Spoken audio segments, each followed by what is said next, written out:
세무조사 받는 거는요, 형사 책임을 지는 수사받아야 되는 상황과 비교해보면 유치원생과 대학원생 차이가 나요. 세무조사는 받는 사람들은 진짜 죽을 것 같은 스트레스를 받아요. 경찰 조사나 검찰 조사를 받는 사람들은요, 죽을 것 같은 스트레스를 받는 게 아니라 죽어요. 그냥 죽어.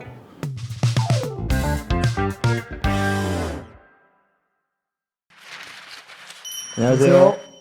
안녕하세요. 동성애 법인 대표회계사 박병곤입니다. 반갑습니다.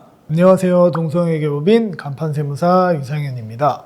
요새 뭐 저희 같은 유튜버라고 해도 되는지 모르겠습니다. 근데 유튜버들이나 또는 1인 사업장 하시는 분들이 이제 매출이 생기고 이익이 많이 나게 되면 세금 좀 줄이고 싶은 욕구, 인간이라면 누구나 가질 수 있는 욕구인데, 그런 것 때문에 법인 설립을 많이 고려하고, 그 법인 설립하려면 사업장이 있어야 되다 보니까 사업장으로 많이 고려하는 것 중에 공유 오피스라는 게 있어요. 이런 사무실을 하나 얻으려면 보증금 내고 월세 내고 이게 부담이 꽤 될 거 아닙니까? 그러다 보니까 공유 오피스를 많이 이용하는데, 그와 관련된 이야기를 주제로 오늘 찍어볼까 합니다. 이런 얘기들이 많이 있죠. 공유 오피스를 본점으로 두면 세무조사가 나올 확률이 굉장히 많다. 이러한 얘기들이 많이 이 업계에 있습니다. 근데 실제로 그런가라고 하면 어느 정도는 맞는 말이다라고 생각하거든요. 공유 오피스로 운영하시는 대표님들한테 실제로 소명 안내문이 굉장히 많이 나와요. 그래서 그러한 부분들을 다뤄보도록 하겠습니다.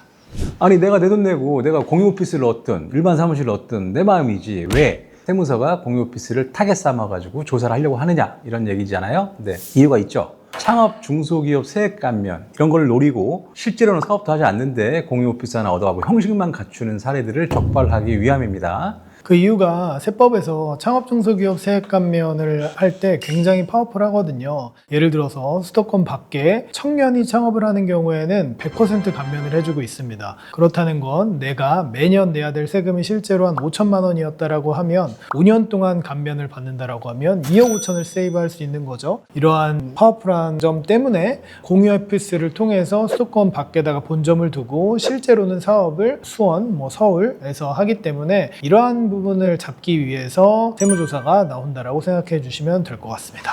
그러니까 뭐 이런 꼼수 같은 걸 구수청이 내버려두지는 않죠. 그러다 보니까 세법도 바꿉니다. 일단은 혜택이 커도 너무 크다. 돈을 엄청 벌었어요. 100억 벌었는데 세금 하나도 안 냅니다. 그렇게 할 수 있다는 법이라서 수도권 외곽 지역의 청년 창업 혜택을 기존 100%에서 75%로 줄였습니다. 그리고 1년에 5억 한도라는 캡을 씌웠죠. 100억을 벌었으면 20% 세금 내면 20억 세금 낼 거를 빵원 만들어주다가 그건 해도 너무하다. 5억을 한도로 하자, 이런 법으로 깐깐하게 만드는 거죠. 실제로 세법까지 개정이 됐다라는 건 굉장히 유익 있게 봤다는 거거든요. 예를 들어서 이제 세법이 개정됐지만 그 전에 이러한 혜택을 받으셨던 분들도 좀 더 꼼꼼하게 관리를 하겠다라는 뜻이고, 그렇다는 건 공유 오피스를 통해서 수도권 밖에 본점을 두고 사업을 여태까지 해왔던 분들은 내가 5년 동안 받았다라면 세무조사는 5년의 과거 거까지 받을 수 있는 거거든요. 그러한 부분들이 실제로 지금 굉장히 많이 소명 안내로 나오고 있습니다. 유튜버분들, 그 유튜버나 뭐 크리에이터 이런 사람들, 연예인도 뭐 그런 개념이 있는 건데, 개인이 이제 브랜드화가 돼가지고 나의 존재로 인해서 돈을 번단 말이죠. 근데 그 세금이 너무 과하다. 소득세율이 뭐 절반 아닙니까? 절반 떼다 보니까 이걸 법인화 시키고 싶어요. 개인이 돈을 버는 건데, 개인이 돈을 벌려고 법인으로 만들고 싶으니까 법인의 실체를 만들려고 하다 보니까 물리적인 형태를 공유 오피스에 두는 케이스들이 많아진 거죠. 사업장도 있어야 되는데 공유 오피스 얻으면 돼, 이런 편하게 하지만 꼼수인, 사실상 페이퍼 컴퍼니인 거죠. 그 법인은 하는 일이 없어요. 그냥 개인인 나만 하는 일이 있는 건데, 그 법인이 어떤 행위를 하는 것처럼 만든 페이퍼 컴퍼니, 공유 오피스면 페이퍼 컴퍼니 아니야? 이런 의심을 일단 하고 볼 것이다, 그런 이야기입니다.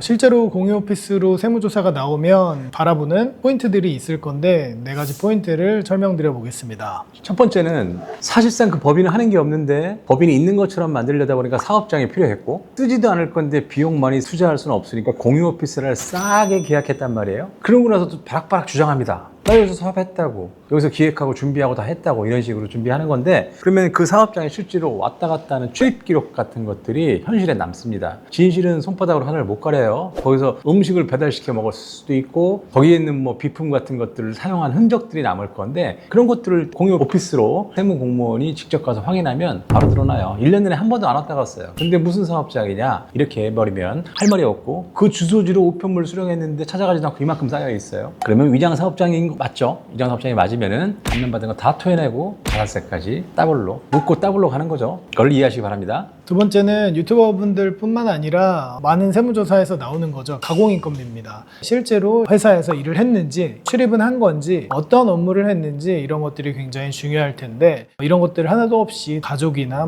친지, 주변을 이용해서 단순히 가공인건비로 신고만 해놓는 걸로는 나중에 다 문제가 될 수 있다고 여겨집니다. 또 이제 많이들 하는 게 대표이사 급여인데 사실 그래요. 제가 생각할 때는 실질을 가공하고 위장해가지고 하려면 어떤 형태로든지 간에 리스크가 따르는 겁니다. 개인을 브랜드화 시켜서 개인이 돈을 벌고 있는데 법인이 번 걸로 위장하려다 보니까 사업장이 필요해 공유 오피스를 얻어 이런 건데 그래 놓고 나서 법인으로 그럼 그 통장으로 돈이 막 들어갈 거 아니에요? 그럼 그걸 또 개인이 급여로 받아가려니까 세금이 또 많아. 소득세는 똑같아. 개인이 있을 때랑. 그러다 보니까 급여를 어떤 사람은 또 너무 조금 신고한다든가 아니면 급여 신고하기 그러니까 그냥 돈을 갖다 뺐어요. 법인 통장에서. 아무 개념이 없어서. 그럼 가지급이 많이 생긴다든가 이런 여러 가지 정황들이 실제를 감추려는 위장 속에서 조사를 하다 보면 드러나게 돼 있는 겁니다. 그래서 무조건 소명 대상이 될 거고 소명을 제대로 하기 힘들어지겠죠. 방금 얘기해 주신 것처럼 마지막 네 번째는 법인 통장에 있는 돈을 함부로 빼가는 가지급금 이슈가 있습니다. 예를 들어서 법인에만 돈이 있고 개인은 돈이 없는 거죠. 그래서 법인에서 돈을 빌려와서 가지급금으로 가져가는 경우가 굉장히 많은데 이때 인정이자를 다 내고 이자까지 다 지급하고 가져가시면 상관이 없겠지만 실제로는 그렇지 않은 경우가 많아요. 그리고 큰 금액을 가져갔을 때 배임이나 횡령의 이슈도 있을 수 있으니 이러한 점들을 꼭 고려해서 준비하셔야 될 것 같습니다.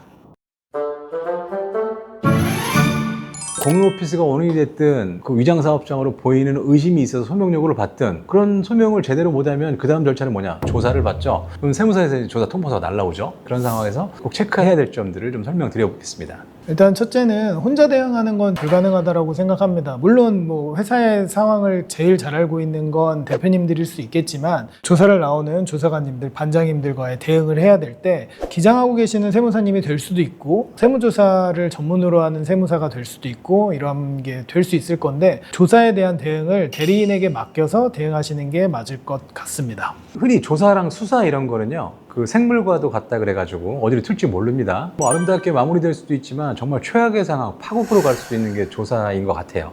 그러니까 아무도 몰라요. 그 자체가 생물 같으니까. 그런데 조사관이 어떤 서류를 달라 그래. 근데 이제 납세자가 본인 스스로 요거 줬다가는 진짜 세금 엄청 나올 것 같아 싶어서 거기에 약간 위조, 가공 이런 행위들을 하잖아요. 그러면 이제 조사의 영역을 넘어 수사받아야 됩니다. 세무조사 받는 거는요, 형사 책임을 지는 수사받아야 되는 상황과 비교해보면 유치원생과 대학원생 차이가 나요. 제 경험으로 볼 때 그렇습니다. 세무조사는 받는 사람들은 진짜 죽을 것 같은 스트레스를 받아요. 경찰 조사나 검찰 조사를 받는 사람들은요, 죽을 것 같은 스트레스를 받는 게 아니라 죽어요, 그냥. 죽어.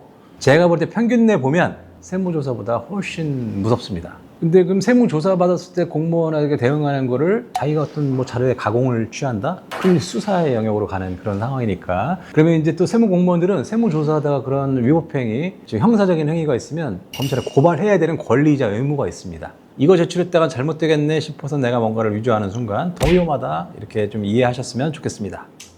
오늘 영상에서 저희가 말씀드린 것처럼 공유 오피스에 본점을 두고 계신 대표님들은 이러한 체크 포인트를 생각해 보시고 한번 점검해 보시는 시간이 되셨으면 좋겠습니다. 이 영상이 도움이 무조건 되셨기를 바라고 되셨을 거로 확신하면서 구독과 좋아요, 알림 설정 부탁드리겠습니다. 감사합니다. 공유 오피스를 통해서 수도권 밖에다가 본점을 두고 실제로는 사업을 수원, 서울에서 하기 때문에 이러한 부분을 잡기 위해서 세무조사가 나온다라고 생각해 주시면 될 것 같습니다.